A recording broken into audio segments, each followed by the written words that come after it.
Hello everyone, I am Tacit and welcome to the Gems of War Invasions, Week 5, Day 4. So today, we are starting to reach, of course, the range once again where our new weapon that came in this week, the, what's it called?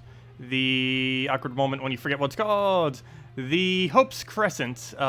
This thing no longer really one-shots properly. It will still be able to do its additional triple damage, but we are struggling with actually picking up the kills. So to fix this, we have now switched over to a Ranger instead of the Totem, which would have given us the barrier and mana generation. Now we're using the Ranger for its small split damage and single target in order to get rid of barriers that they might be doing, since all of them do barrier, as well as just allowing us to clean up after Hope's Crescent tears out all the armor and almost one-shots them. Other than that, as the title says, we're getting a new Mythic tomorrow. We'll be going over all that and doing a key opening, going and obtaining it, showing teams, all that good stuff tomorrow. Other than that, we have this one orb, hopefully something good. Come on, blue or purple? Preferably blue? Worst one. Of course, but we still have the other two and then the other one later on this week, so hopefully we'll get better stuff on that. Anyways, let's just get into them. Same team as we were using yesterday, and probably the team we'll be using for the rest of our battles, as there aren't really too many war gears in the game, and not even the mythic war gear is worth using in the context of invasion, since they all have immune to devour. It's kind of pointless. But yeah, let's just get back into the groove of things.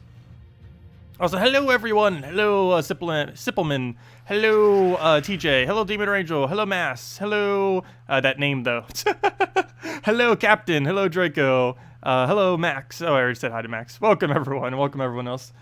So, we're gonna take the purple here, grab that over, double check if we have any cascades anywhere. It does not look like it. We really need this weapon up, so we'll just take a red to a green, get all the mana there, get that off the top, very nice.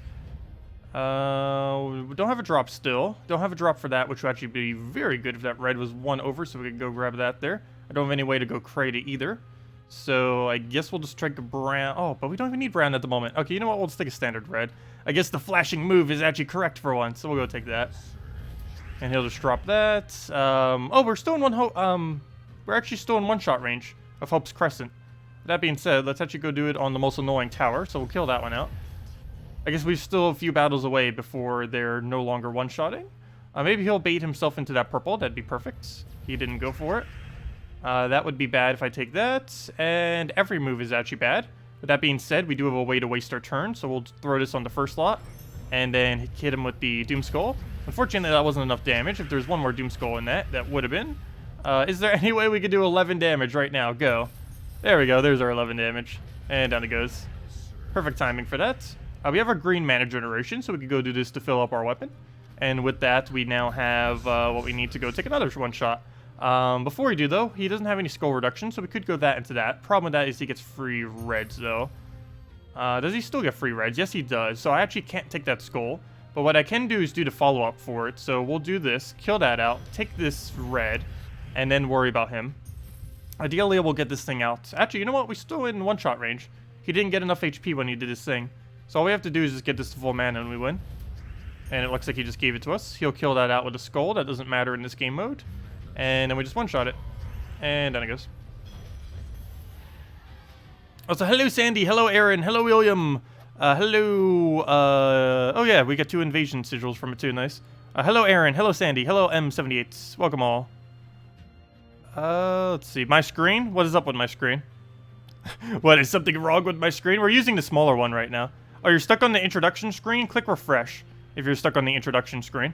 Could just be something with YouTube. Click refresh and it'll probably fix itself. YouTube's a bit weird at times. Let's see. You missed the whole stream yesterday? It didn't even show up on you? Yeah, YouTube's weird with notifications. YouTube is insanely weird with their notifications as of lately. They're just trying to do some kind of new system with it, which is just making it worse.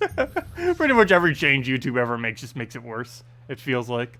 But, yeah, they're experimenting with how videos get shown to people. So just make sure to click the bell under the subscription thing. That's probably the best way to really make sure you get everything. And even then, you might still not get everything. But that's the closest thing you could really do to try to ensure that you do. That will notify you whenever stream goes live or when we upload a video. Or at least it should. In theory, that's what it's supposed to do. If it'll do it or not is questionable. Alright, we'll go and move that. Take the one shot on, or not one shot. He's already damaged like a few times over. Let's just go and I don't have a way to drop that, so we'll just go for the poke here. He went for the move I was thinking of taking, but we'll just go for the green. Didn't get Surge. We got Surge, but we got it on brown, not on the color we actually needed on, the green. So he's gonna get Barrier there. I can't really stop him. Actually, I might be able to stop him. There's a chance he'll take the skull, and if he does, that's good. Okay, he didn't. That's unfortunate. Really wish he would have taken that skull there. Plan B, I guess, is just double tap it. So we'll do that. Throw the weapon at it and pick it off with Ranger. So we'll throw this at it. That'll do a good majority of its damage, and then Ranger will clean it up. And then we can throw the other ability at him. Actually, let me do that first, since he might die. Oh, oops! Never mind. Oh, wait. That's fine. I think that's fine. Is that enough split damage to still kill it? Okay, that's a fail. Never mind. I did that in the wrong order. Luckily, that skull was just sitting there. Whoops. Oh, doesn't make that big a difference. Actually, doesn't even make any difference at all. We'll go, and he's going to get Barrier up again. One single shot off the thing will do it, but we need to get rid of his Barrier first. Actually, never mind. We'll still need to. Oh, we got Giant Spider off that. Perfect. That's the whole reason we're using Orb-Weaver right now. Trying to get them on. What do we need? I guess red into red.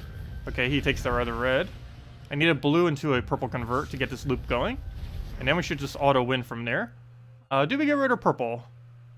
I don't think that's enough. Oh, yeah, it is. Never mind. I didn't see the 5 times there. That's way more than enough mana generation. So we'll do that. Do this onto brown. That'll give us our mana right back. And now we just double tap it. So we'll take a skull here. And actually, is it better to go Ranger? I guess it doesn't really matter too much. We'll do Ranger. Why not? Oops, I should have taken that red. Oh, wait, it does matter. That's actually 1 damage off. Really? Really? Okay, fine. I'll waste 1 turn to go do that. And then we'll hit it with that. Well, double fail, but it didn't really make much of a difference there. And now we have the double crossbow. How high are they hitting? 52? That's still not enough to one-shot us yet. It's actually far away. Well, I shouldn't say far away, but it's getting there. For Ranger, only needs 64 because of the 2 life. Wait, how many War Gear bonuses are we getting? No, that's only to armor.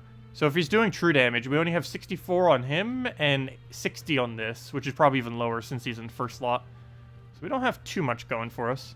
Also, they're starting to almost get high enough that they don't die instantly, like this guy. Once he gets 1 higher, we can't one-shot it. It's going to start getting annoying when the crossbow towers can't be one-shot, because they're, of course, the most threatening with their true damage on both the their skull and the ability itself.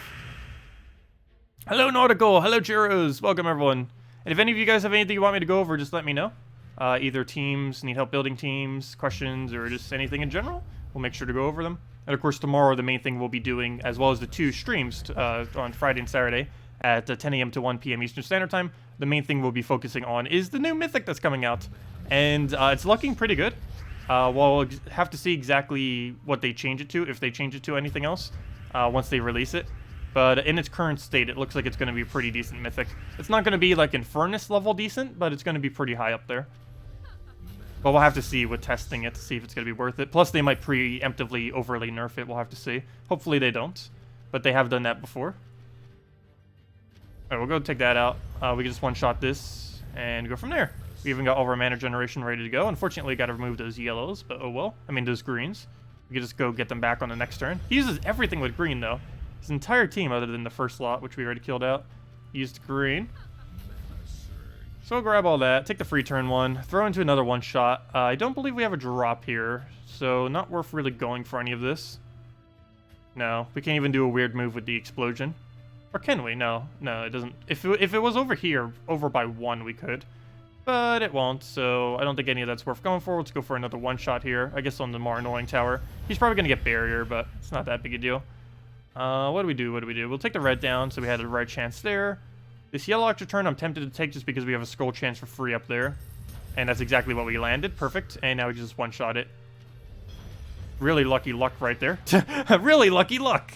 But, oh, wow. Luck on top of luck. We got double invasion sigils. We have more than what we even started with. We got 2 Val Ravens already. That is going pretty good. We're still a decent ways from the final reward, though. But we still have 3 days. We still have Friday, Saturday, and Sunday. So by then, we should easily reach it. By, like, the end of tomorrow, we'll pretty much reach that one. And then easily by, like, end of Saturday or early Sunday, we'll have that one. Anyways, let's keep going with these. Oh, yeah, what does a major orb do? A major orb gives you 1,500 seals, which is the equivalent of 25 guild keys. which depending on how far you have them upgraded is the equivalent of, let's say if you have it max upgraded, it is worth basically 37.5 gem keys.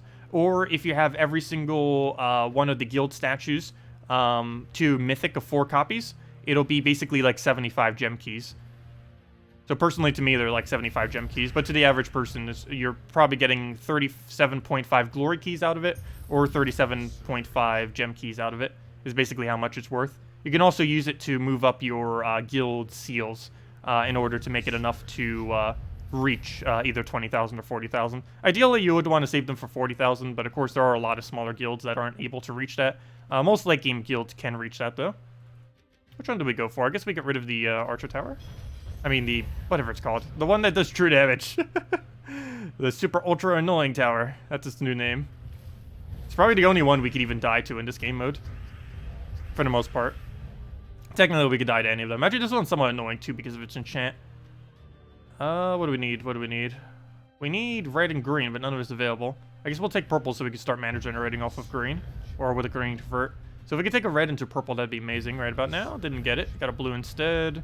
I could double skull poke it, though it's going to be almost pointless. Well, then again, I guess we could Ranger clean it up. But then that's still not going to be enough damage. But there's really no moves on the board, so you know what, we'll go for it. I'll grab that. Get our mana. Wow, he's vicious on that one right now. What do we do? I guess we get rid of this thing's barrier. Does that kill? 52 damage to it's a single target and then half to adjacents.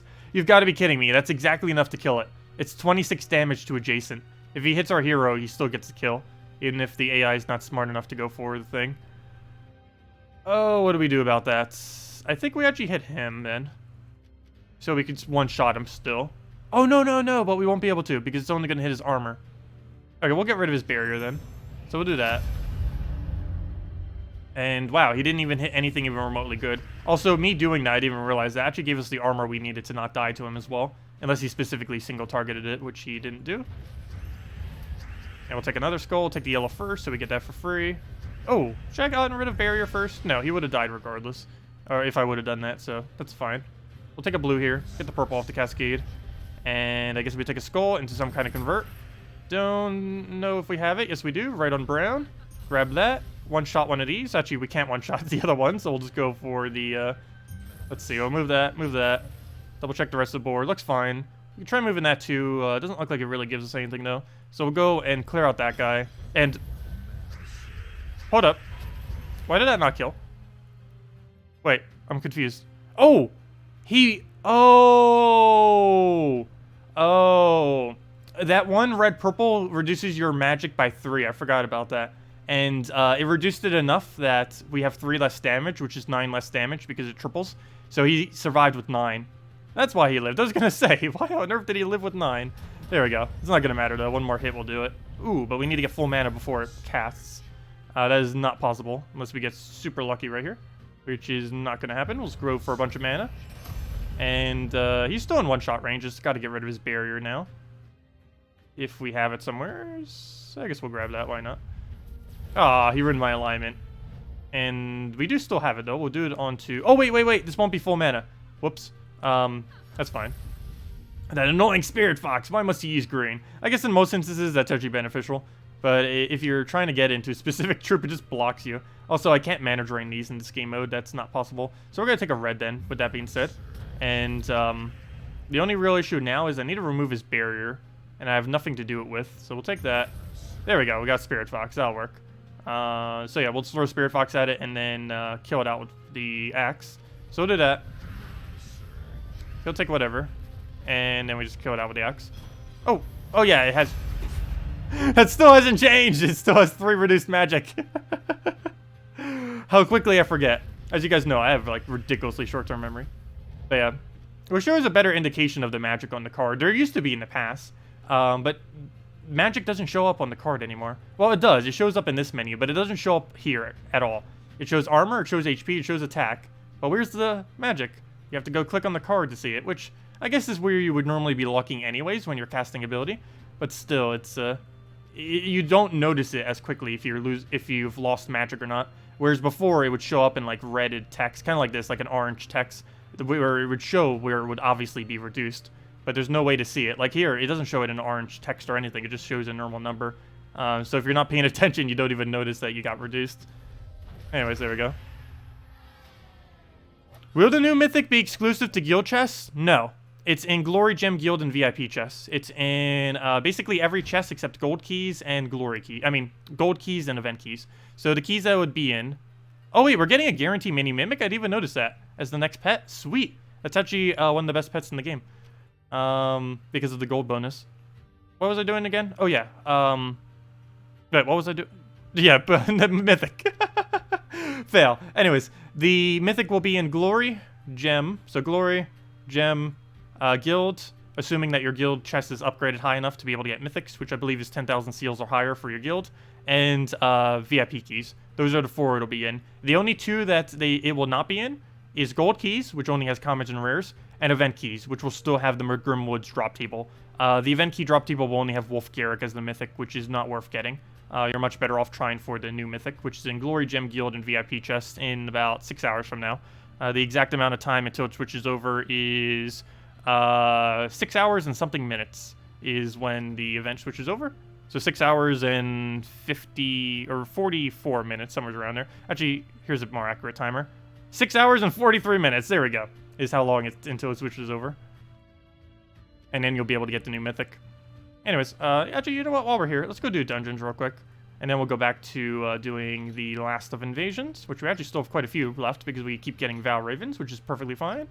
Let's go clear through this. Oh, let me get rid of Spirit Dancer. I don't need that for this. That's just for extra glory this week. Well, let's go clear this out. Use that. And in we go. Hello, War. Welcome. You're saving your gems for the mini mimic? Yeah, I ended up spending like 1,000, 1,500 gems or so on it. Was it worth it? Questionable, but if you have more gems than you know what to do with, I would say, yeah, it's probably worth it. There's just so many things to throw gems in these days that I always feel bad ever spending gems on anything. Okay, we'll go and kill that up. Why do I never use my guild chests? They announced about 10 months ago that in a few months, so basically 7 months ago when it should have been came into the game. Wait, what just happened? I just took an extra turn. What is with this extra turn glitch? I know they're aware of it, but wow, is it bad this patch. Anyways, what was I saying? Yeah, I just took an extra turn and he immediately did his move. Actually, I think... Wait, did he just take... Hold up. I might actually send that to them because I don't think they have too many recordings of it. Did he just take the mana? No, okay. I was going to say, for a second I thought he took the 10 times. But yeah, look at that. That was totally a free turn, or an extra turn. That was a standard 5 times. And then it just switched right to his turn. Not only that, but he took 2 moves at once. He didn't even take 1 move. He legitimately took 2. Hold up. Oh, that's great. Everyone, go back into the recording real quick. He literally just took 2 moves at once. He took a skull, and he took a brown extra turn simultaneously. And we lost our turn off of 5 times. What even just happened? Wow. Anyways, where were we? Someone was asking something. Oh yeah, why do I never use guild chests? They were announcing a long while back that they were going to update the guild chest drop table, and never have. And out of that slight chance that they may eventually do it, I'm holding off on guild chests, because they may eventually buff them. And in case they do, I want to be able to get whatever new content is released through them immediately. So that's why we've been saving them. Actually, we might have the most amount of guild seals in the entire game right now, to be honest. We're pretty close to it. But that's why I'm saving them. Pretty much the second they made any announcement that, yeah, we're probably going to update it eventually. They still haven't. It's been almost a year, and at this point, I don't even think they will. But I should probably go ask them. But until I have 100% confirmation that they're never touching them, I am saving them until I absolutely have to use them. And once we finally run out of all gems, or most of our gems, as well as all of our gem keys and all of our standard keys, I will have to start opening them. But we've been pretty lucky so far in that we haven't had to do that yet. But we are starting to slowly reach the point that we might need to do that and open them preemptively. But yeah, never take their dates to heart too much. Sometimes they'll say something and then it never comes. Or they'll say, it's like, yeah, it'll be next month, 1 year later. Okay, we finally implemented it. Anyways, let's go and let's go head back to... It's kind of like me when I say I'll do a video. No, I do try my best to get as many guides out, but as of lately, I've been slacking a bit. I've mainly just been doing the normal rotation of the events. Haven't really been doing as many guides as of recently. Really do need to get back into the rhythm of those. What do we need to move around? We'll go take a green over there. Try getting a one-shot on something. Get a green. Why are you not surging? He doesn't even have anything that reduces down surge chance. Well, that's annoying. I guess we could take out the first tower first. Problem is, I don't have the green for that, or red, so we'll take that. He still kept that for us, so we'll go grab it. And I guess we one-shot this guy, and then work our way down from there. We don't have any drops anywhere that are worth going for. I'm tempted to take Ranger just to get rid of his barrier. But we'd have to use an entire turn to do it, and I'd rather just go for purple and go into... purple. Bringing back purple again. Wait, did he magic reduce me again? Really? Why? Why? That's the second time now I didn't notice or actually technically third if you count 2 in 1 battle. That's the second or third time now, just today, that he has reduced my hero's magic to be low enough to not one-shot when, if it had that 3 extra magic, it would have one-shot. Okay, let's just take purple and go into this thing, and that'll give us all the mana we need. Ooh, that's juicy. We'll go for that. Get that free turn right there. Go for the browns right here. Get everything converted, and sure, move that over. Double check anything else. Don't think we have anything else to move properly, so we'll just take that just so he doesn't take it. And yeah, I guess we just double tap him. We'll initially do it with a this into a Ranger, so it actually kills. So we'll do that. Ranger him down. Actually, you know what? We'll skull him down at that point. Oh, I should have done the other way around and done the ability thing, I guess, then, since we had so many skulls available. Oh well, not that big a deal. We'll take a skull there. That mainly just hits on armor. One thing that we could do with that now is use his ability to kill it. So we'll do that, throw this at it, and now we just need to poke him with 1 skull, and get this guy hit twice, and we'll be fine. And he's blocked by all the mana, so should be okay. He's going to get the other one up, most likely, so we might have another barrier to deal with. Depends how quickly we can get 1 poke on him. Do we take the brown? Yeah, I think we take the brown. Just have a guarantee way of killing it right now. So we'll do that, take it out, and now we just have to get this to full mana and to 1 additional tap. So we got a bunch of manas there. Didn't get anything off the cascade. He is in one-shot range if we can get full mana. Actually, at this point, we might as well just scold him into another skull. Or into this, that works too.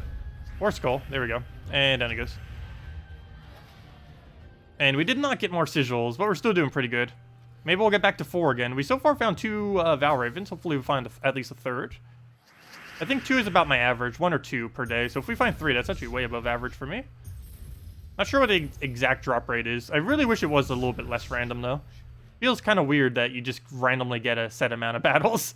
Like, you don't even get like a predetermined amount like Guild Wars or anything. The amount that you can get with, if 2 people have 10 chisels, one could end up playing like 20 battles and the other one could play like 12, even if they do exactly the same amount of effort and play the exact same way with the exact same troops and win everything and kill out everything. It just comes down to how many Val Ravens you get in some instances. So we'll go get that down. Most of his damage was already done, but still. At this point, we have to do that for every single one, since we no longer one-shot them. We have to overkill them each time.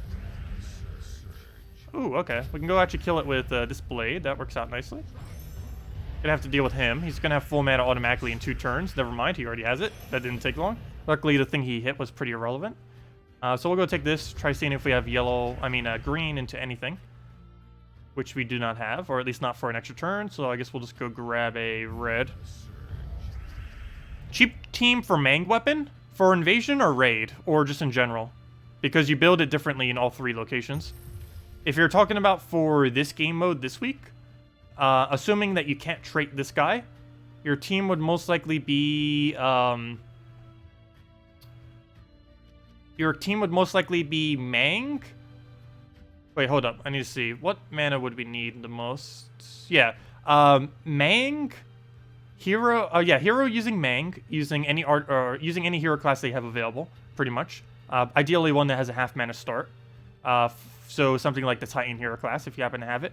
Followed by a Spirit Dancer, which is the new glory troop that you can easily get for 300 glory, and followed by 2 Druids. The reason for 2 Druids is if you have it fully traded, they both give you a +1 blue, and that will make it a lot easier to get Spirit Dancer up, which you can keep spamming and just keep getting that over and over and over again, and use it as backup summons if you really had to. And then you just keep going with Mang. Unfortunately, Mang doesn't specifically use the green, but you'd be able to throw it off with other troops, either with your double Fenrir or whatever else you end up using it with to clean up on the enemy team. But, yeah, yeah, generally it's, in this game mode, specifically, in Invasions, assuming you can use absolutely anything, the team composition is normally in the order of the Invasion Troop, followed by the Mang-like weapon, or Dawnbringer, followed by a mana generator, in this case it's a damage source, followed by a damage source, in this case a mana generator. The reason I put this all the way in the back is nothing in Invasion can actually hit your last slot. So in this case, I did want to put the mana generator in the back because it keeps summoning green troops in front of it. So there's no way for it to specifically ever target this. It doesn't have any back shots. So it's actually safest in here. Your safest slot is always your last slot, which is why you would normally put a damage source there. You'd normally want to put some kind of backup damage source there to make sure your team would still survive. But this week you don't, because it just keeps making Spirit Foxes. And the normal way that you build raids is Mang in first slot, followed by any mana generator that will be able to help your team, followed by the Rage Troop, and then followed by one other support or another damage source if you think your Rage Troop and your hero will not be enough. And as far as just a PvP team, I don't know if I've really ever bothered using it in PvP. You'd run it into some kind of skull spam team of some sorts, and that would end up working out. You just need to get one quick man, get to just skull spamming every turn. Oh, wow, he actually got the kill there. Well, go kill that out. We're going to get a giant spider the second he hits us, or at least at a 50% chance. And never mind, he doesn't even get the chance. No summon for you. Archie, I should say no summon for me. Ooh, Bastion Towers. They're not really that big of a threat since we're mainly going cast-oriented. If we're using Mang, Bastion would be a lot more annoying. Why not use Drude instead of Ranger? The main reason is it's better for picking off the barrier, is the main reason why I'm using it. With Drude, there is a chance that, for example, if we needed to remove barrier on first slot, Drude could hit fourth slot and third slot, and then he would remove barrier, or he would hit everything except first slot. And similarly, the same thing could happen. He could hit first slot and second slot, and then he won't remove the barrier from fourth slot. While more often than not, he will hit everything on the team, because so many combinations would hit everything on the team. But there are two combinations, him hitting the first two or him hitting the last two, in which case he would not hit everything on the opposing team. And the reason for using Ranger is it will always 100% of the time hit everything on the opposing team. Not to mention he also has a single target, so you'd always be able to, if there's only one barrier, always ensure that you get that one barrier. Because very, very occasionally the split damage won't hit all of them, but it normally would. But yeah, it's just more consistent at getting rid of barriers, and that's the whole point we'd even have a Drude or a Ranger here. But yeah, if we were using Drude, we'd put Spirit Dancer up by 1 and then put Drude in the last slot, because we'd want that +1 blue going into Spirit Dancer. We wouldn't want it going into the Drude. Wouldn't be as useful into him. Okay, we'll go and... Oh, wait, we can still one-shot him. Oh, sweet. Let's just go for it, because that makes our skull value do better now. So we'll do that. We'll get the weapon right back up. Can anyone point you in a direction to find how many troops your guild needs to kill each guild stage reward? Or how many towers? Doesn't it tell you, even if you haven't reached it yet? I believe the game tells you how many you need. And if you're referring to how many each person has to do, you just add up all the numbers and divide it by 30. I forget what that is off the top of my head, but that's all you would have to do. Well, we'll go and take that. That should hopefully be enough for Ranger to clean up. Good, it is. And hopefully we'll find a green or a red here. Yeah, we'll try for it. Didn't get it, but we have a convert. Hopefully into an extra turn somewheres. No, we did not. Never mind. Okay. Oh, that's not going to work. I guess we just manually take the mana. Never mind, we can't even do that. Wow, I guess we convert out blue then.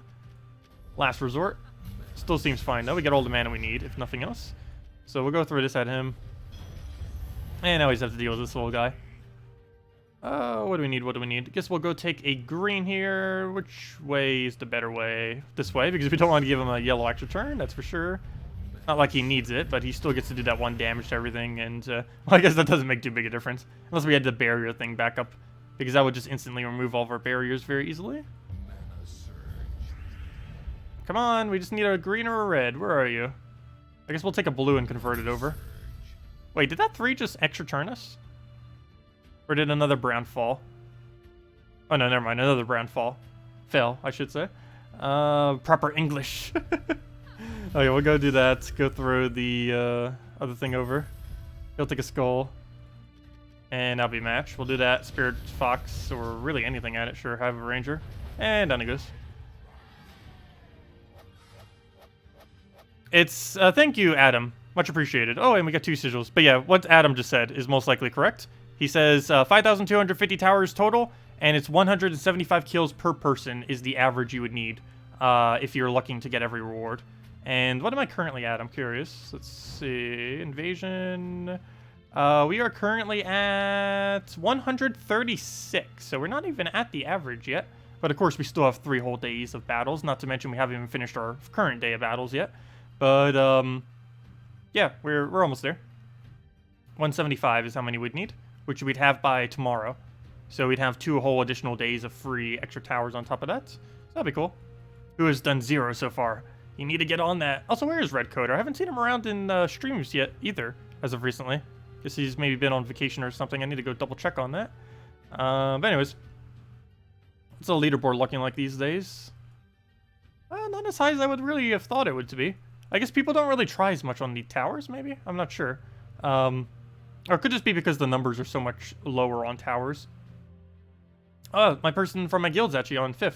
I didn't even realize that's all you need to make 5th. Wow. Why does that seem so low? I guess it's just because of towers.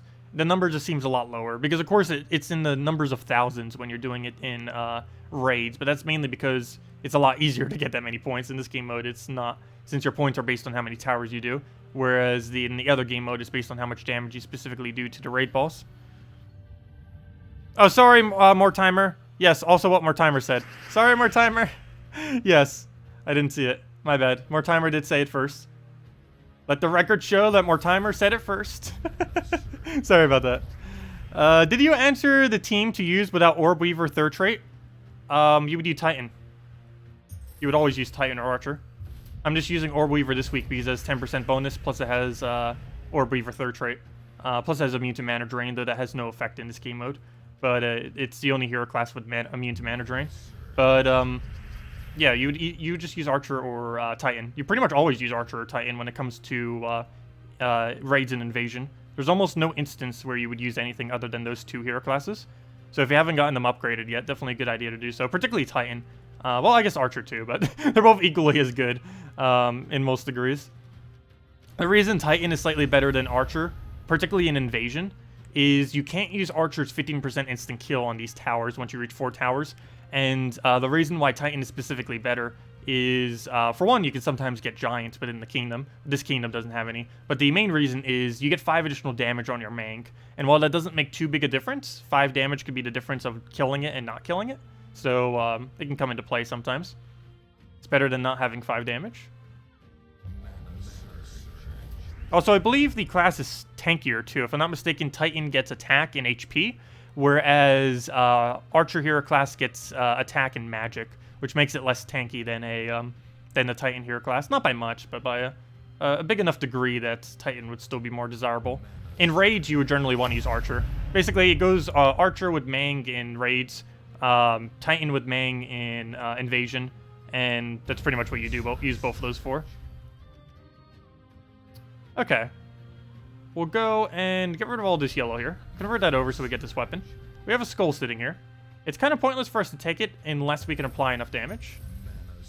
Okay, we might be able to apply enough damage. I would have to do too much damage. Never mind. It's like 160. I don't think I'll reach it in time. So instead, we'll just do a ranger poke, I guess. So we'll do that. Kill that out. Actually, I probably should have focused the other tower. Now we're going to have to deal with this annoying tower. So we'll do that.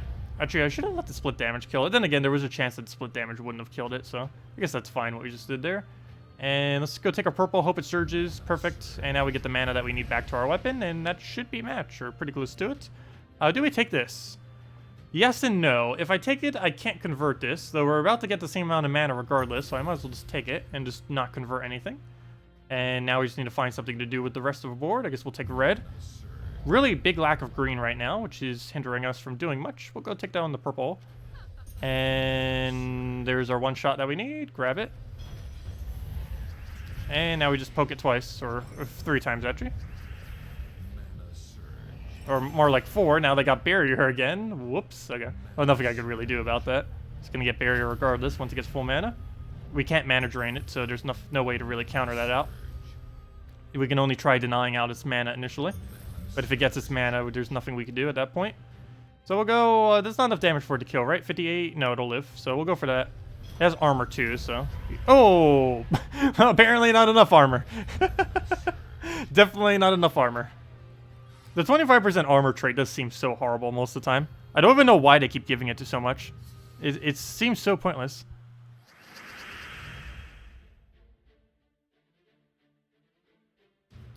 Let's see. Wait, you start saving your gold keys from over a week ago like you recommended. You're up to 1.8 key. Congratulations, nice. Yeah, generally gold keys, well, when you're a newer player, it's actually better to just throw them out initially. But yes, the best value that you can ever get out of using a gold key tends to be when a new kingdom gets released. While you don't have to save it for this purpose, one reason why you would want to save it for when a new kingdom gets released is there's always new commons that come into the game. At least one, sometimes two. Through every new kingdom that gets introduced to the game. And the only way to actually obtain this troop is via the gold keys. So, or at least to obtain them in a realistic way is via the gold keys. So, it's normally nice to save it for that, because if it is a good common by any chance, like this time it was actually a really good common. It was that rockworm, or not a rockworm, basically the blue version of rockworm, that ice thing. While I personally don't use it too much, it is a really, really good early to mid game kind of troop, particularly if you don't have many options. So, something like that. There's always occasionally like that really good common that comes in that you might want to throw a lot of gold keys at. But if you're a newer player, it is actually better just to throw your gold keys immediately, because the resources that you get from immediately opening them is better than saving them for a new common or something like that, in most instances. So we're going to go move this over. We'll take a skull. Oh, that's not enough to kill because he killed my first slot. Do we let it live? I think the answer is yes. I do want to let it live. The giant spider, because I want to try getting a loop. So we'll go get this kill. We'll go and somehow do enough damage to kill this. We can remove this barrier. Let's hope this does enough. Oh, I should have done this first so we get slightly more damage. Oh, no, it wouldn't have done more damage. Never mind, because it would have split the other damage on him. But we'll do that. Oh, 3 off. But luckily there's a free skull right there to save us. But we'll go convert this. Go get a giant spider down. Problem. Oh, never mind. Good, we still have a giant spider alignment. I was going to say, we don't have alignment on it. We still do, though. We'll go for that. Go for that. That gives us our weapon again. What do? Do we let him skull us? He gets a kill if he does. Giant spider doesn't have alignment. I think we take it. So we'll go for that. Oh, he still got the kill. No. Okay. Oh, well. Not that big a deal. If anything, we could just summon another Orb-Weaver the second, well, in a second. The second that he goes and tries doing anything. So we'll go and we'll do it this way because I believe the split damage will be way more than enough. And this makes it so we can now one-shot him now that we targeted specifically him. So, yeah, all I have to do now is get my mana up on this and we'll be good to go. Problem is, you just got barrier. Never mind. We won't be good to go. Come on, get a giant spider. There we go. Burn, trigger, giant spider. Also, burn and poison can both trigger this trait, by the way. Which makes it ridiculously annoying if this thing gets poisons. Actually, it's really funny. Poisoning in Orb-Weaver hero class actually makes it better, not worse. As weird as that may seem. Also, whoa, I have to be careful. I didn't even realize how low we are right now. Whoa, whoa, whoa. We are very low stats. That'd be fun if we get another giant spider. The army of giant spiders. I think we might actually win due to army of giant spiders. Oh no, we lost the burn. Maybe he'll get an extra turn. His extra turn 1 damage proc can also trigger it. So hopefully he'll get it off of that. If nothing else, we can win off of little mini spiders. Okay, so purple we don't actually mana generate into anything since they're all dead. We'll take the red. That's actually enough to kill it if he doesn't kill me right here. And he doesn't. Perfect. So we'll go and take that, and it should be enough damage, and it is. And even if it wasn't, the spider would clean up. Well, that's starting to get a little scary. Getting, almost losing the battle. And we have 1 battle left unless we get a Vow Raven here. And we have a nice variety of everything on this team. Did you vote in to design a pet thing? Oh no, I actually didn't yet. Oh, I should go bring that up. What does that look like? I actually didn't bother even looking at that yet. Didn't she post that on Monday? Where's the thread for that? I need to go check that. Hold up. We need to go vote. Everyone who hasn't voted yet, we need to go vote on the design a pet thing. I don't think I did it. Or no, I definitely didn't do it yet. I didn't even check the submissions that made the cut. I don't know how many they even put on it. Where is it? What's the thing that's under? It's on the forum, right? Or is it in a different location? I assume it's on the forum. Trying to find it. Where is it? Okay, let me check official posts. It's probably under official posts. That or community content, 1 to 2. Official news. Let's see if it's under official news. Develop Q&A, console, community guidelines, Wild Queen, Oh, designing a pet time, vote. Wait, voting time. Found it. Okay. What do we have here? Let's see. Facebook or Twitter. Oh, do we have to vote on Facebook or Twitter? As much as the competition will run across all social media, feel free to post your suggestions here or on Facebook, Twitter, design a pet voting time. Where's the vote? Doesn't even say. Let me check the Facebook. It's not even in the official little thingy. It's not there. It's not there. Design a pet voting. There it is. Cast your vote here. Oh, okay. I see. Let's see. So let me go post this in the chat, this link. Does it not have an image to go along with these? Aw, I wanted to see the little image. Did they not supply them? Or were too many of them just description-based for them to do that? But yeah, here's the link for any of you that want to go vote for the pet fit thing. Error, please try again? What? It said error, please try again. It won't let me post my link. It doesn't like my link. Okay, fine. I'll post the Facebook link then. It won't deny my Facebook link. I know that. Or actually, I'm posting the Twitter one. I guess it doesn't matter too much. It's the most recent pinned post on their Twitter, I guess. Here. But that one shouldn't be blocked. There we go. Twitter.com/gemsofwar. And that'll bring you to the official Twitter page of the Gems of War. And the first thing there is the voting thing on pets if you haven't done it yet. So let's see. What do we have as options? We have a Drool Goth, baby Zoogoth. We have a Piggy Bank. Oh, that would be cute. Pig with volts strapped to him. Oh, that would be cute.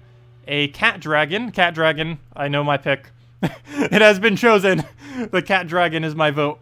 We have a Platypus. We have a cute Rope. Oh, that would be cute too. A Panda. Pretty sure they would do a Panda regardless, so. Mini Mermaid. That would be interesting. Hippo with Wings. That'd be kind of cool. Baby Doomskull. There already is kind of a Doomskull coming into the game, so don't really need that. Oh, a Magpie would be pretty cool too. But my vote is on a Cat Dragon. And vote now. Oh, we can see the results too, I think. And the winner is... Oh no, Baby Doomskull. Wait, how is Baby Doomskull winning? There's already one coming in. I guess most people don't know that the other skull's coming in, but there's almost a troop that, or a pet that's coming into the game that almost is a mini Doomskull already, or Baby Doomskull. But yeah, currently Baby Doomskull is in first, and Cat Dragon is in second place. I make it every person's goal right now to make Cat Dragon #1. Go, go, go. But yeah, currently Baby Doomskull is winning. Cat Dragon, Baby Doomskull is at 29%, Cat Dragon's at 24%, and the Drool Goth, Baby Zoogoth, is at 19%. And those seem to be the three front runners at the moment, as far as what's probably going to win. Can you explain what this is? Oh, it's a, we're voting on a cosmetic pet. Basically, they made a kind of design a pet thingy, and asked the community what do they want for a free pet that they would give out to everyone. It would be cosmetic, but just like a free visual pet thing for everyone that they would hand out. And they were taking a bunch of ideas, and those are basically the ideas that made the cut. And now they're doing a vote on it to see which one will actually be added to the game. And everyone will get it for free in like a month or two, or whenever they get around to actually designing it. But yeah, they did the same thing for Design a Troop. They did Sharktopus. Sharktopus ended up coming in through the same kind of method, a Design a Troop kind of thing, where the community basically chose everything, and then they implemented it into the game. That's essentially what's happening again, except they're doing it with a fully cosmetic pet instead of a actual troop. So of course it's a lot less consequential this time, but it'd still be a lot cuter since we have to get to choose what cute pet we want. Yeah, I hope Cat Dragon wins. I won't bias it. Go Cat Dragon. We'll go and take that one. What do we need? We'll go and... I don't think we have a convert here. So we'll go and just apply a bunch of damage. You're not a massive cat fan? Oh, I'm a huge cat fan. Let's see. We'll go into the thing and then just throw a ranger at it. And down it goes. Oh, why didn't it not go down? There we go. A dog dragon. Well, whenever I think of cat dragons, the first thing I normally think of, as far as modern dragons, is probably a Night Fury. Because they based a lot of it off of a cat. That and Stitch. It's basically like a combination of a dragon, Stitch, and a cat.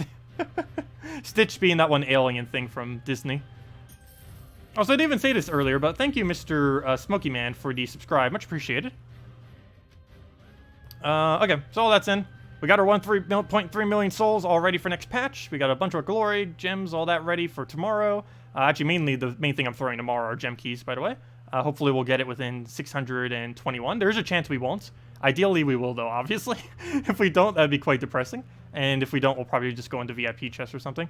Anyways, so yeah, that's pretty much everything. So if you guys want me to go over anything, just let me know questions-wise. Otherwise, I guess the rest of the time, I'll just mess around in PvP. Or, you know, just answer any questions you guys have. You voted for the cat dragon. Good job, Evelyn. Where are the images? Not all of them have images. Not everyone bothered making an image for it. And I don't know why I didn't post, like, little image thingies to it. I think most of the images are in the Facebook and Twitter official post of the pet thing. Not everyone posted an image with it, though. So do keep that in mind. Most of them were kind of just concepts, not necessarily image, because, of course, most people can't draw. So not everyone bothered to make an image with their thing. All right, let's go head over to PvP. What should we run? Let's go run, we'll run standard Doom Skulls, I guess. Still a huge fan of, not wrong team. Still a huge fan of this team. I'm not sure when they're going to be getting around to nerfing it. There's a possibility they will next patch, so brace yourself. They might be doing the Doom Skull rebalance next patch. They also said they might rebalance explosions down to 50% mana accumulation, which would be a really huge change if they do that. I actually wouldn't mind that, to be honest. I know some people would hate it. But I'm personally am actually in favor if they were to do that. Explosions are still way too good, I would say. The only problem with them doing that, though, is they might nerf it so hard that... Well, for one, all weaker explosions will be dead content unless they rebalance it. And I almost have a guaranteed chance they won't properly rebalance all the weaker ones. And the other problem with it is they could make it so converts are just the only thing you ever use, once again. The game used to be like that, and then it wasn't for a while. But if they nerf explosions too hard, it's just going to be the same thing again. Instead of seeing explosions everywhere, you're going to have the same problem, except it's just going to be converts everywhere into infinite loops that will never be stopped, not even by freeze. So you're really just exchanging one problem for another, in a way. But still, it's pretty obvious that at least Doom Skulls, if nothing else, are a little bit too good a value. That's pretty self-evident. It's been since the second they came out, or, you know, since the New Kingdom came out. The actual mechanic of them just appearing on the board isn't really that strong. But of course the actual troops that use them are. Particularly the two legends. Yes, it was 24%. It needs to go up to 29% or 28%, depending on how far the other one gets dragged down, in order to make it. I don't think it's going to make it. We might get stuck with a mini Doom Skull. I guess that wouldn't be too bad. But if everyone knew that they already were technically adding a skull, they probably wouldn't have voted for the mini Doom Skull. I don't know, maybe they would have. It's still a pretty nice concept, nonetheless. I just love dragons too much to not want a cat dragon. Doesn't matter what the dragon is, I'll take it. Any dragon. I'll go and... I'll go for that, why not? I was like, wow, we actually got literally no skulls off that. But that's not the reason we did it. We did it for the extra turn more so than the actual skulls and to set up the board.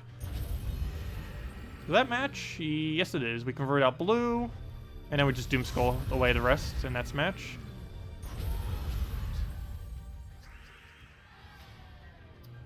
Vote for the hippo. Wait, does everyone give 3 votes? I didn't bother multi-voting. Sure, I'll go multi-vote. Let me go click back. Oh, no, but since I already confirmed my vote, I don't think I can multi-vote. Let me go double check. Let me go try voting again. I'm pretty sure to check it and say, hey, you already voted. Nope, I already submitted my vote, so I only got to choose the little cat dragon. Aww. But yeah, if I was to choose 3, my 3 would probably have to be the cat dragon, the piggy bank, and the hippo with wings. Or the magpie. Oh, I'm kind of disappointed that the magpie is 4th. Magpies are really cute. Hope they eventually add one. They need more cute birds. They're at least adding a nice sunbird, if nothing else. The only really cute bird we have at the moment is Mini Moa and the Peace Pigeon. I think I might start using the Mini Sunbird once it gets added to the game. Okay, we'll go take the yellow over. Grab that. Take the purple and take that into browns. And we'll just clear out the board and go from there. Is the new Mythic weapon confirmed?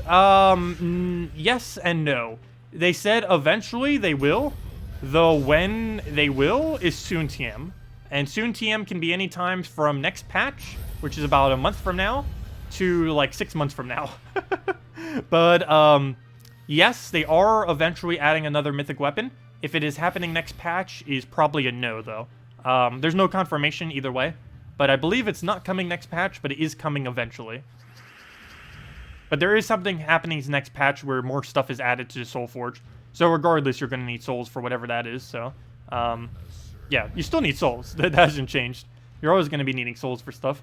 It's just how soon the next mythic weapon is coming is questionable, but it is basically confirmed that it is eventually coming. It's only a matter of when it's actually coming. Okay, let's see. We'll go move that over. Grab that. What else? What else? Do we not have alignment on anything? Doesn't appear to be. We'll take him around. Hit him with Skull. Still have nothing else. I guess we'll clear the board. I support the audience. Let's see. Can a dragon team with Visk work on defense for Yellow Guild War Day? I would not advise it. Visk is very, very weak. Unless you're like really lower ends of the game, like level 300 or below, I would not really bother with Visk. He's just not worth it, to be honest. Most things with yellow have immune to burn as well. Not everything. Divine teams normally don't.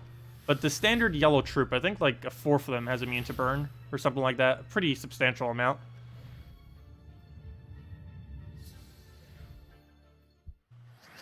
Also, hello, Anthony. Sorry for not greeting. Also, hello, Bacon and Night Runner. Yeah, sorry. Also, I love her as well. Welcome to...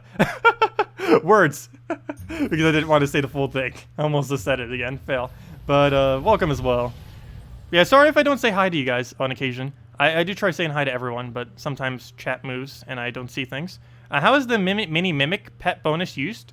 It's used as a gold bonus. Literally every battle you do that you gain gold, which is... well, every battle you do, you get more gold from it by whatever percent it says. They said they may also add more of them as well in the future. So there might be another 5% troop that gives extra gold, which would be kind of cool. Okay, let's go move that. But yeah, they made it a little bit lower initially so that they could keep adding more in the future. But still, a few percent is still very nice. And there we go. What do you think the Silence one and Furnace, Salvasi, and Mercy? Sounds okay. You have the Cleanse for Silent one to keep spamming it. You have Infernus for damage. You have Sylvania Mora for Entangle, so they can't kill you with skulls. So it has pretty much everything you need. Yeah, it should function. I guess you're running for one of the Guild War days, I would assume. Yeah, we'll be going over Guild War stuff next week, for sure, to some degree. We're doing at least one video going over something Guild War related. It's been a while since I've covered it.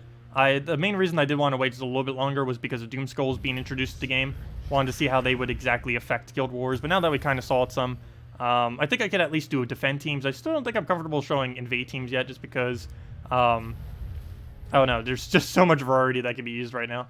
But, we'll definitely go over defense, because that's the one that people have been asking quite a bit more than invades. Also, invades are a lot easier to set on a case-by-case basis, whereas defends are a little bit harder to actually set. Because when invades, you could use pretty much anything as long as it's the same color. You could even use 4 of the exact same troops, like 4 times KrissTigger or something. And while it may seem clunky, it does function and actually win, as weird as it may seem. Might not get the best of score, but if you wanted to just get a win, it would still win. But for defense, it's a lot harder since you have to set uniques. It doesn't have to be pure color for when you set it on defense, but that's another thing that some people are confused about too sometimes. People think that you have to set pure color on your defend for Guild Wars, but you don't have to do that. You only have to make sure all 24 of them are unique, so you get the full bonus. They could be any troops that you want, though. Or, you know, any coloration mixture, I mean. As long as they're all unique. Is this worth casting? I think that misses, but I'm still going for it. Why not? It did so much overkill to him. It did like 300 damage to him and then doesn't do anything to the other one. Because they all popped at the exact same time. Okay, there we go. Also, wait, we're not even rank 1 PvP yet? It is Thursday. Wow, I've been behind the last few weeks. I need to stay in PvP a little bit more than I normally have been. Wow, that is off. It's not really that big a deal, but still. Better, I need to do more arena. Yeah, we'll do more arena. So we'll go take the right over. Go for an Apothecary. or not go for an Apothecary. I guess we'll get it on red, why not? We're clearing the board anyway, so it doesn't really matter that we get rid of red, even though it's one of the colors we need. And that's match, dead. And then we just go into a billion Doom Skulls. Perfectly balanced content. Perfectly balanced. Hello, Durain, welcome.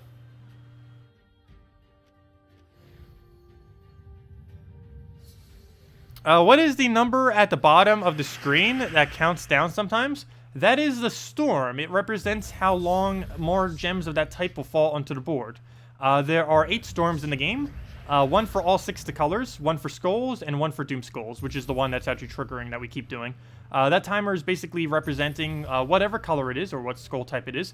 It's basically representing how many more turns that specific thing will fall more commonly to the board. So for example, once we get a kill here, so let me go get a kill so we can go show it. Let's see. Is there any way we can get a kill here? It doesn't look like it. Sure, we'll go for that, I guess. So once we get a kill, that number will show there.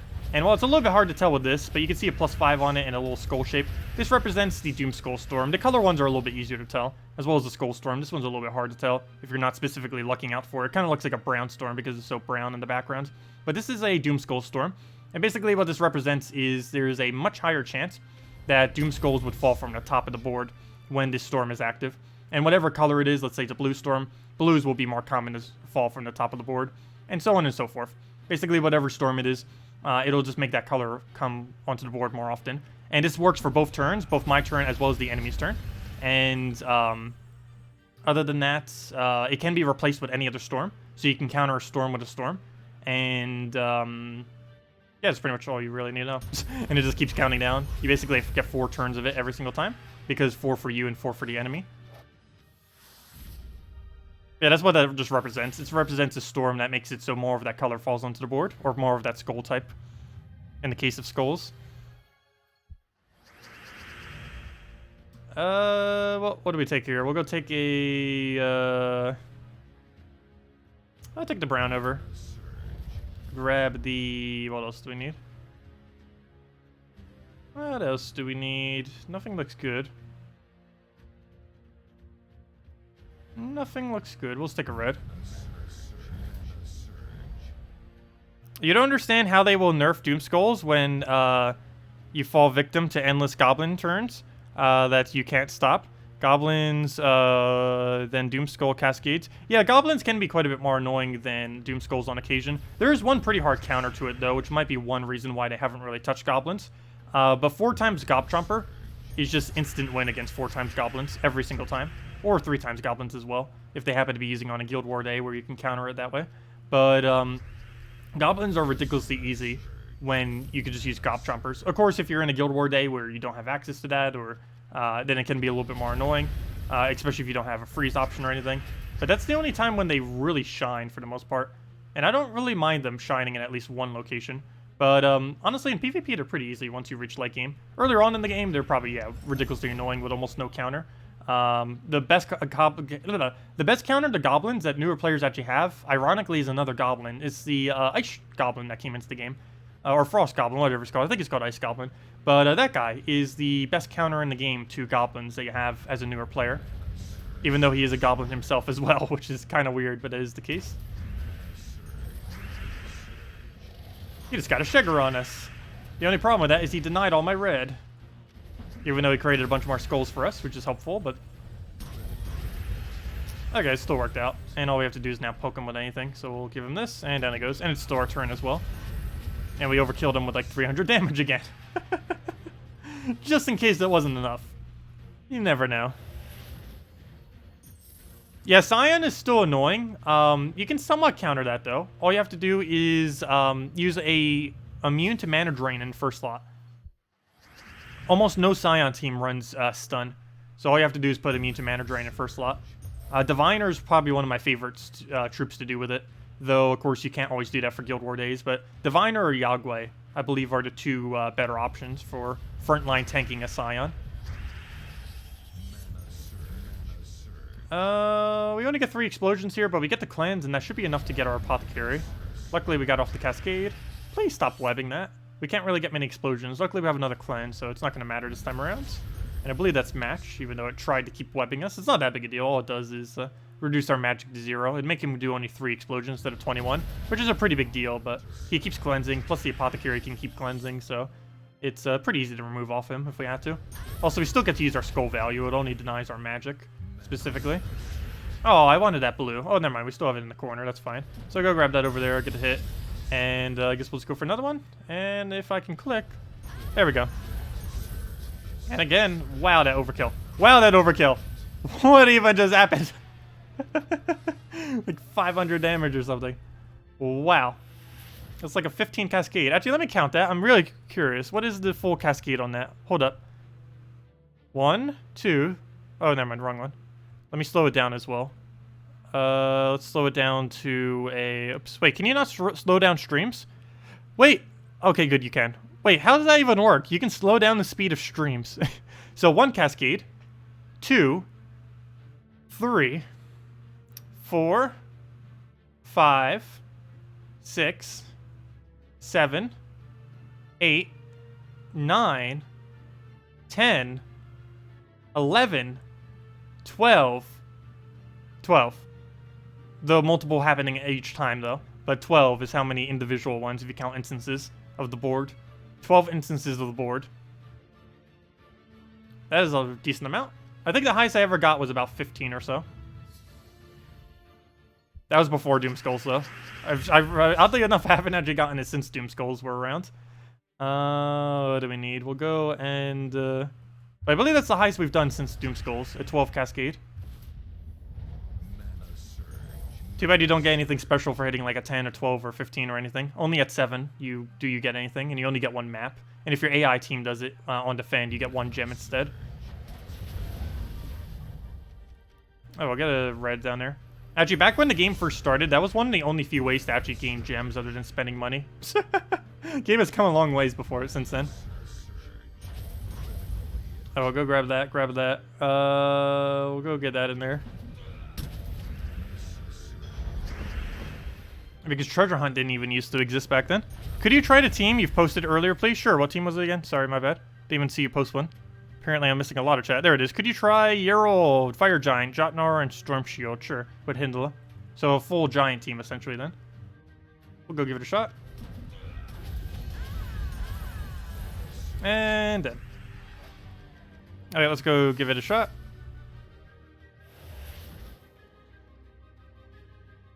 Okay, so let's go try it against... Not that. That's a bit too meta. Let's go into this. Let's go and get everything we need. So we need a Yerl. Let's get all the components. Yerl.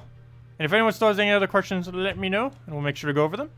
Otherwise, I'll probably be heading off slowly for the night. We will be back tomorrow morning, though, to go over the new Mythic that's coming out. And hopefully he'll be good. Hopefully they won't preemptively overly nerf him, and we'll see what happens with it. But as it currently stands, the new Mythic is looking pretty nice.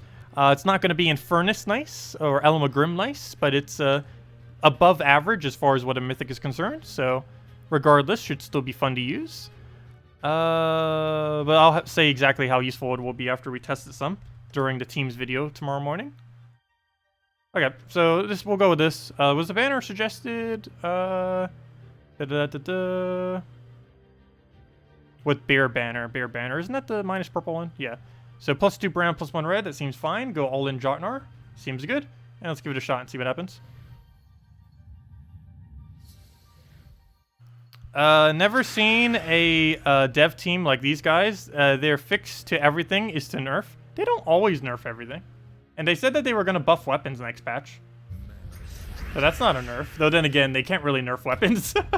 They're already useless. It's not like they can nerf it any further. Well, then again, they did manage to buff nerf the Mummified King. They tried making him better by making him worse. Interesting strategy.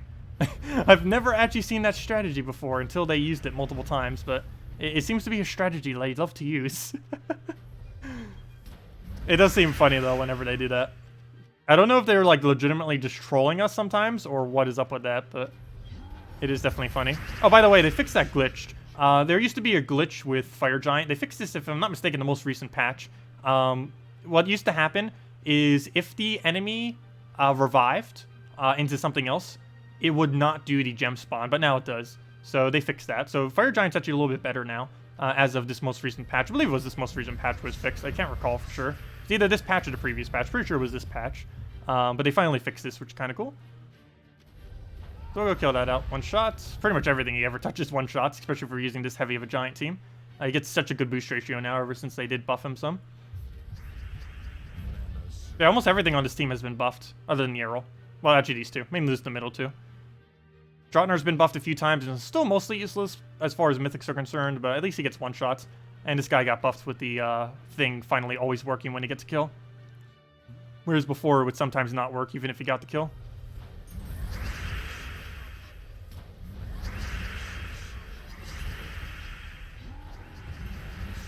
Oh, how did we lose our turn? Wait, such a good board setup. What to do, what to do. We don't have an extra turn here, do we? Well, nor does he. Nor is this enough damage. Wait. Deal triple if they are burning. There we go. I forgot he even does that. I actually completely forgot he even does triple when burning. And there we go. But yeah, not too bad. Yeah, maybe I should start using him a bit more. That's actually the first time I bothered using him since he got buffed this patch. Now that he always does his gem spawn. Because of course before, when he would automatically just lose his turn without doing the gem spawn, it was really annoying. Because he kept doing it pretty randomly. But yeah, that's definitely not too bad. We're getting a lot of team bonuses too. What are we even getting as stats? We're getting, whoa, that is a lot of HP. I forgot how much HP you get from that. Go, Penguin, go. That was our first pet too. Go, Skipper. You got this. Wow. Oh, there's no giant bonus though.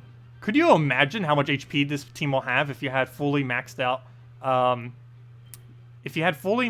Penguin, Elemental Magma Pillar guy, and whatever the giant bonus is? That would be an insane amount of HP. I can't really work out what exactly that'd be. I believe that's 10, 2, and 4. So if we were to go and work this out to what the maximum is, that would be, let's do math. That is 30 plus 6 plus 12. So using this team, if you had all 3 of these pets, this Skipper, or the Penguin, the Magma Pillar, and the non-existent Giant Pet, if you had all 3 of these Mythic, you would have 48 extra HP when using this team. Why is that so high? Wow. Yeah, I didn't even think about that, how good that actually is, but yeah, that Penguin has some potential. Yeah, 48 HP if you had all 3 of these Mythics. That is quite insane. That's almost more than, like, some troops even have, just to begin with, like, if you're, like, mid-range player. That is ridiculously high. For any Orbs of Chaos, do you only want Ascension? Yes, Ascension and Orb of Clans are always the 2 you want. Orange one isn't too bad if you're a newer player, though I have no need for it because I have more than I ever even remotely know what to do with.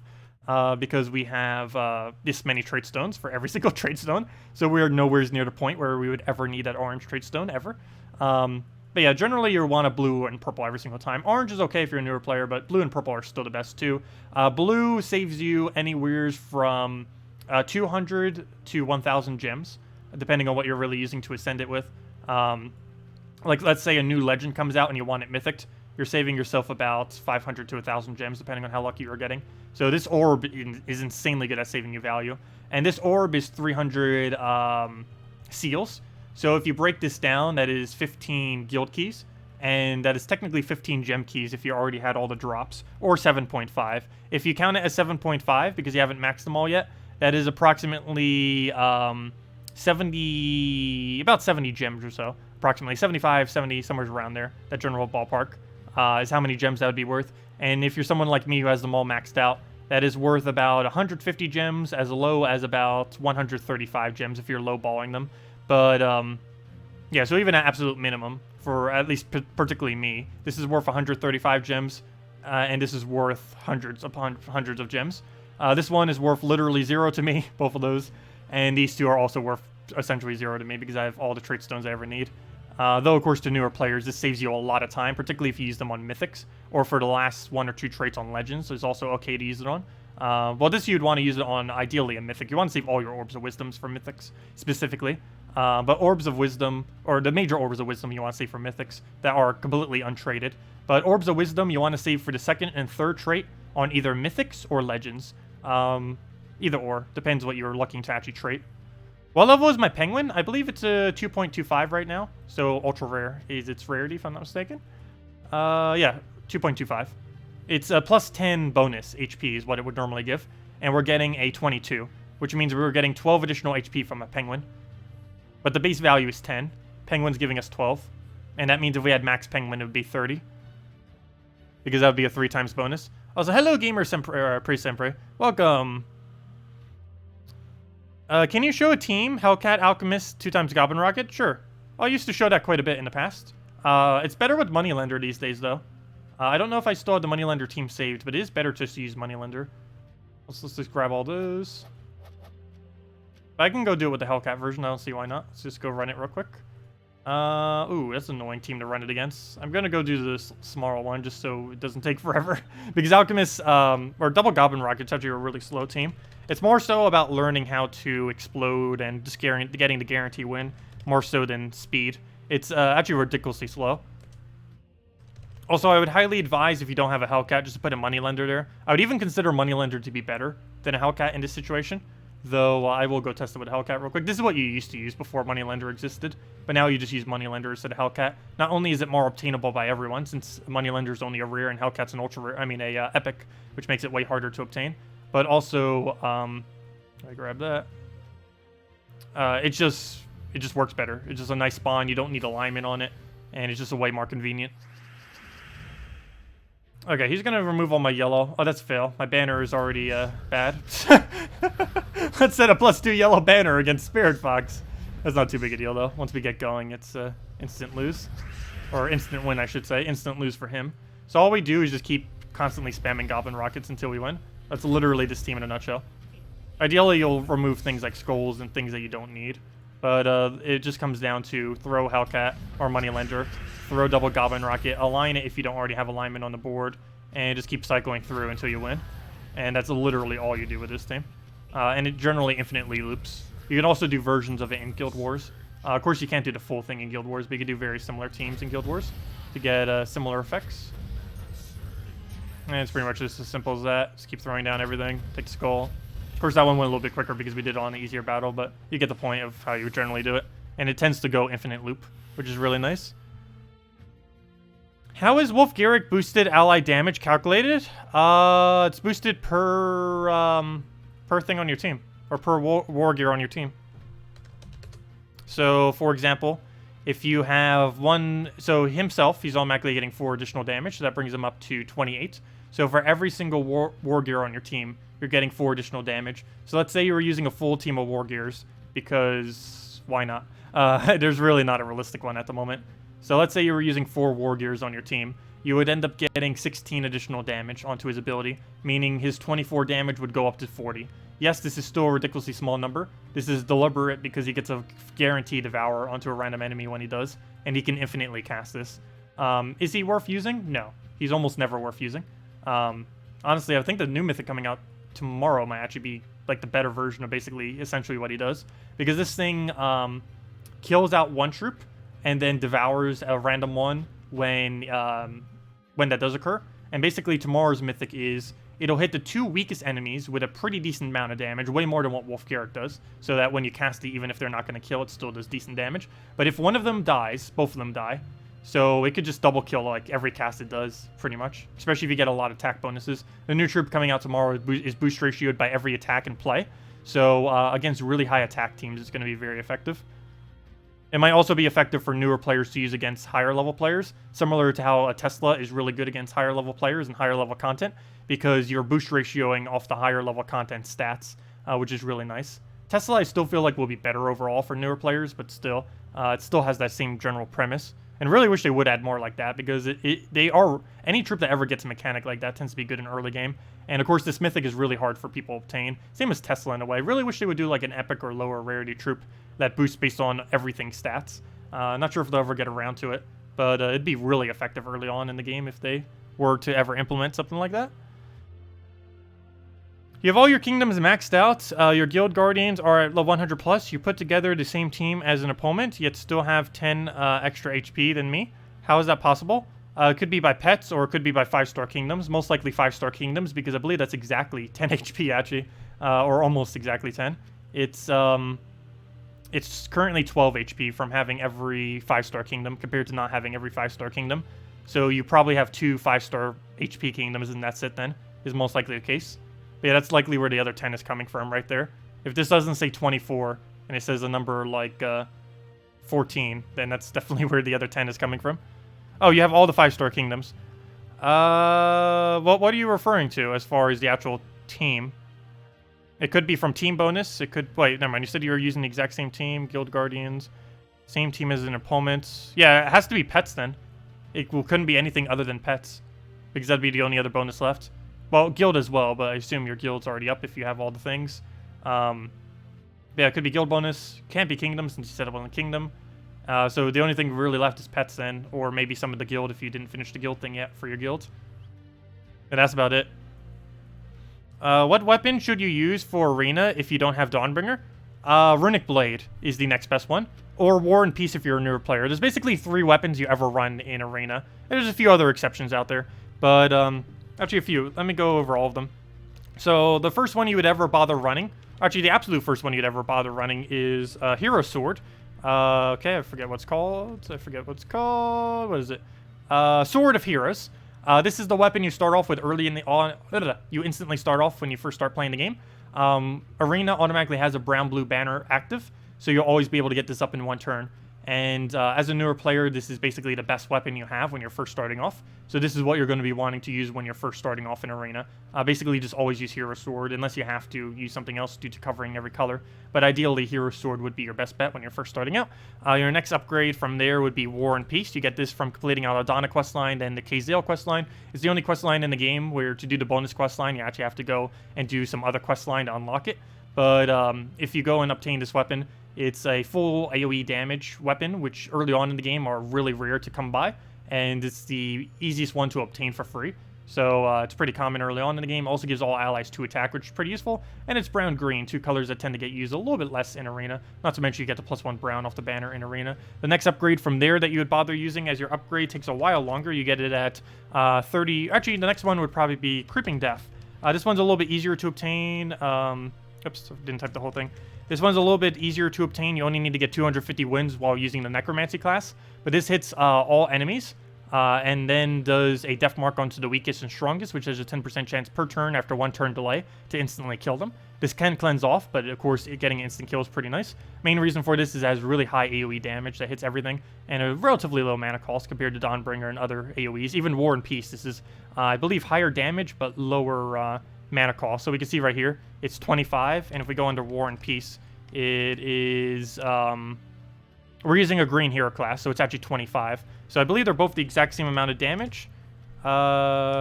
Creeping Death. Yeah, they're both actually the exact same amount of damage, except this is 2 mana cost lower. Even though the other one said 30, it's because we're using a hero class right now, and that wouldn't apply in Arena. So the next upgrade from here would be Runic Blade. This is likely the weapon that you were referring to and asking about when you were saying what should you be using in Arena. This is the best non-Dawnbringer weapon that you can use in Arena. It deals damage to an enemy and then gains 10 to all skills if you get a kill. And generally, you'll pretty much always be able to get a kill with Runic Blade, or at least set it up very easily. And 10 to all stats in Arena is insanely huge compared to just about anything else. In some instances, this could even be better than a Dawnbringer, though more often than not, Dawnbringer is better. But if you don't have Dawnbringer, this is your best bet. You get it at 37 yellow, 37 green hero mastery. But yeah, 10 to all stats is insanely high, obviously, in Arena, and is very effective. And other than that, of course, the next one would be Dawnbringer. And you just throw Dawnbringer pretty much always once you have it. It's essentially the only weapon you ever use in Arena once you own a Dawnbringer. That or the new Mythic weapon whenever they bother adding it. But it's because it does full damage to everything. It's boosted based on yellow out of 2 times. So if you have a full team of yellow, That's 8 additional damage. In an arena, 8 damage to everything is gigantic. Not to mention it barriers your entire team, and it even gains 2 magic if there's a bunch of red on top of all that, if that wasn't already enough. It does have the hindrance of a very high mana cost, which can be bad if they have quick mana drains like Spirit Fox and stuff. But in most situations, it's the absolute best thing that you could ever use in arena. And pretty much the only thing you should be using once you own it. Because it's overall per hour much quicker than any other weapon, even Runic Blade. What's the best team, soul farming team without Pharos-Ra? You're using Dragon Soul, Triple Warlock. Dragon Soul, Double Azurus with an Umberwolf fully traded is the best that you can do. Also, if you don't own an Umberwolf and you don't mind grinding it out, or if you have the orbs for it or anything, I believe Umberwolf's actually available this week in the Soul Forge. So if you don't have it, the only thing you would need is Double Azurus. Do keep in mind, Umberwolf and Double Azurus need to be fully traded for it to be worth it. Otherwise, just stick with Warlocks.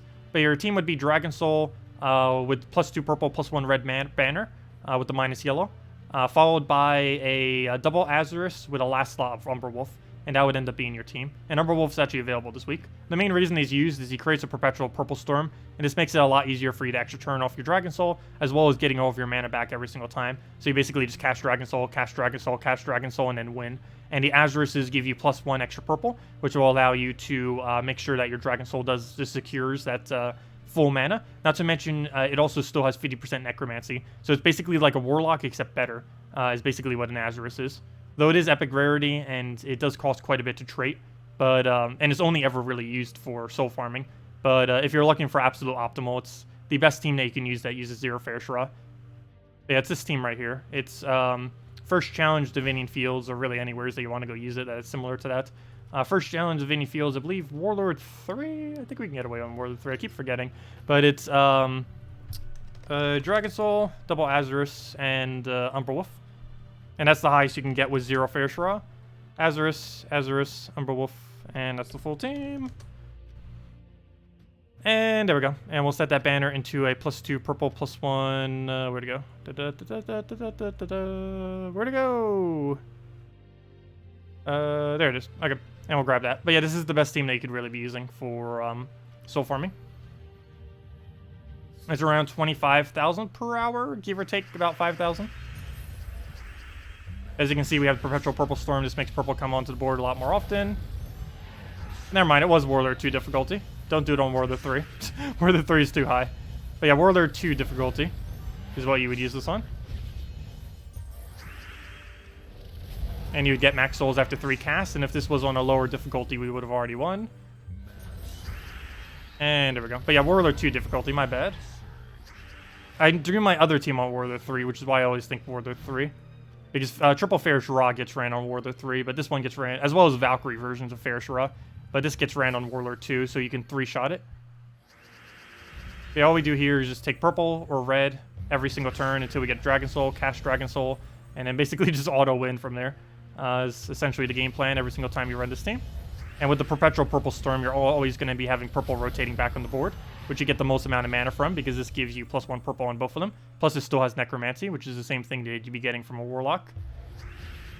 So to that, he pokes us again, Dragon Soul it. A little bit short on mana, but we easily cascade it. Not for an extra turn or anything, but still worth it. And as you can see, triple cast brings us to full souls. At the same time, we kill it. And then we just get our souls. And I'm personally getting 283 souls per battle. And we could do that in about 40 seconds if we were diligently doing it over and over and over again. Is approximately how long it takes per battle. Without Azurus, would Umberwolf be useful? I've never tried it that way, but I assume it would still be okay. Doing Dragon Soul, Double Warlock, Umberwolf. Yeah, I think that would still be fine. It'd be slightly less effective, but it would still pretty much be the same thing. The only difference is you'd be getting +2 less purple, which helps out a lot, of course, but it's not going to make or break too many battles. Yeah, Umberwolf would still be helpful for your team regardless. Yeah, I think that would still be fine. I never actually tested extensively to know for sure what its rate would come down to, but I'd assume it would be better than using Triple Warlock, though I don't have any data to know for sure. Do you only get a minor trait stone doing those? No. Doing the standard Explorer, or doing standard challenges, you have the chance of getting every trait stone from the kingdom, same as if you would do Explorer. The difference is the rate of getting runics Arcanes and Celestials is lower. So yes, you are going to be getting more of the lower rarity stuff, like the minors and major trait stones, but you're going to, you're still getting the same amount of trait stones. It's just they're slightly lower rarity if you do it in challenges or anywhere other than Explore. But no, it does drop the better ones as well, just at a lower rate than if you were doing it in Explore. But anyways, guys, I'm going to be heading out for the night. We'll be back tomorrow morning. We'll be back at 10 a.m. Eastern Standard Time, which is in almost 12 hours from now, about 12 and a half hours from now. We'll be back and we'll be streaming for a few hours as well as having for you redeem codes. And we'll be going over the new Mythic. So I'll be going and covering that. In the morning, I'll have a Teams video as well as a key opening. So hopefully we'll get that pretty nicely and see how that pans out. Can you show the other team? What other team? I don't know what other team you're referring to. Green Seer, Giant Spider, Double Boar Rider. That's a bit of an odd one. I wouldn't really advise using that. Green Seer, Giant Spider, I feel like, I guess that would still work. I was going to say, I feel like Spirit Dancer into Giant Spider would be better these days, but it does have a 3 higher mana cost, I guess, doing it that way. But, I don't know. Is it really even worth using that? Both of those two teams, Alchemist, Hellcat, and Green Seer, Giant Spider, I don't really think are worth it in most situations. Nowadays, it's Alchemist, Moneylender, and, Giant Spider, Spirit Dancer are the 2 better combos to be running in most situations. There's a new glitch you keep noticing, that Gorgorfa is exploding 125 gems and actually explode any of less than 5. Oh, you mean 15? Any or less than 5. Are you sure he's not webbed? If he's webbed, he'll only create 3 or so. Why Moneylender? Because you don't need alignment. Moneylender you can cast regardless of alignment. The only thing you need for Moneylender is to have gold, and you do that in 1 or 2 Alchemist casts. This late in the game you do it in 1. But, yeah, you just need to cast Alchemist once or twice, then throw a Moneylender, and then boom, you're getting every single time. And you don't need to worry about alignment. The problem with Hellcat is 2 things. You have to spend time to try to find alignment, which wastes time, indirectly. And the other problem that it has is you need alignment in order to get your extra turn. Whereas with Moneylender, as long as there's like 8+ red on the board, and you have the max capacity of his gold ready to do his full gem spawn, you're pretty much always going to be landing his ability. Whereas you don't need to worry about them specifically being aligned in any way, shape, or form. You still need to worry about it for Alchemists, but you could just use Goblin Rockets for that, and then just throw Moneylender for when it's the board isn't good. Could it be Entangled? Entangled does nothing against Explodes. It has no effect on Explode. Why Moneylender over Hellcat? It's cheaper, lower mana costs, and you don't need alignment. And it's quicker to cast. To cast a Hellcat, you need to think for about 5 to 10 seconds. To cast a Moneylender, you'll literally just click it. So it saves time. And when doing that multiple times, it actually makes the battle quicker overall. Technically, Hellcat is safer to use, but it's not as quick. So if you're running a PvP team, you generally want to go with Moneylender. Though you may notice I generally use Hellcat in Guild Wars. Like, for example, I believe my Purple Days Guild Wars, I use a Hellcat. Well, for one, you can't even use a Moneylender on this day. But the other reason is it's just a lot more consistent than a Moneylender. Well, also because we don't have a gold gainer on this team. But it's a lot more consistent in its targeting. Whereas a Moneylender, there is still that chance I could miss. But if you're just spamming PvP, I would always suggest Moneylender over Hellcat. 100% of the time, I would say go Moneylender. It's just quicker overall. Hellcat is more of the Guild War related version of a Moneylender, essentially, is what I would put it down to. A new troop instead of Green Seer, it depends on what team you're running, and if you're actually using yellow or not. But yes, the main reason for that, even though it's a 3 higher mana cost, is the Leaf Storm is going to be way more effective than the 3 lower mana costs that Green Seer has, in most situations, not all of them, but in most. Well, if it's not for Guild Wars, it still wouldn't matter. Well, I guess for Blue Guild War Day. Oh, I didn't even think of that. Thanks for reminding me. We can actually run that combo. Oh, wait, that's going to be amazing. Until you just said that, I didn't even realize that. We can do Giant Spider Spirit Dancer on Blue Guild War next week. That is definitely what I'm doing for Blue Guild War. I don't know what the exact team will be yet, but that is... Oh, our Blue's actually okay already, but I think I am going to do that. That actually sounds like a lot of fun. Giant Spider, Spirit Dancer, Dawnbringer, and like one other weapon, or one other troop. Oh, that sounds like fun. Obviously, it has to be some kind of green. I guess Christine-X would be fine. But, oh, that sounds like fun. We'll need to give that a shot. Oh, I see. Oh, no, you mean yours is for Guild Wars. Oh, okay. That makes sense. Wait, what Guild War day are you running it then? That's not pure purple. Unless I read the team wrong. Where'd it go? Green Seer, Giant Spider, Double Boar Rider. That's not pure purple, though. Giant Spider isn't purple. He creates purple, but he's not purple. But yeah, for Blue Guild War Day, you could definitely get away with it. But yeah, we'll be messing around with that. Yeah, it's 3 times. Yeah, it's still fine to use 3 times, particularly earlier on in the game. It's actually better normally to go 3 times than to lose a bunch. But this late in the game, I do tend to go 4 times every time. Also, thanks for reminding me. I probably should go show some 3 times teams as well when I show Guild War-related color teams. Or then again, I guess for defense it doesn't matter. But for invades, I probably should. For when I do get around to that, if I do get to it next week. Because that's actually pretty important. Because a lot of newer players can't run 4 times. It's just too hard to run it. Whereas 3 times are a lot more realistic to actually use and function with. Anyways, guys, I'm going to be heading out now. Thank you so much for coming down. We'll be back tomorrow. Also be back later tonight. Or later, sorry, not later tonight. Tomorrow night. Same time as always, 1.5 prior to now. Tomorrow, 8 p.m. Eastern Standard Time. As we are every night. And of course, tomorrow morning at 10 a.m. Eastern Standard Time. About 12.5 hours from now. And we'll have some redeem codes then. We'll go over to new Mythic and all that good stuff. Anyways, guys, hope you all have the best of luck trying to obtain a new Mythic if you're bothered going for it. Again, just as a reminder, Glory Gem Guild and VIP chests in like 6 hours from now when the thing resets. So that is when you'll be able to go get it. Do not do gold keys and do not do event keys. Both of those 2 keys have a 0% chance of giving you a new Mythic, so don't bother. But yeah, best of luck if you're trying for that. Have a good weekend, and I'll see y'all later. Thanks for coming down, everyone. Goodbye, everyone!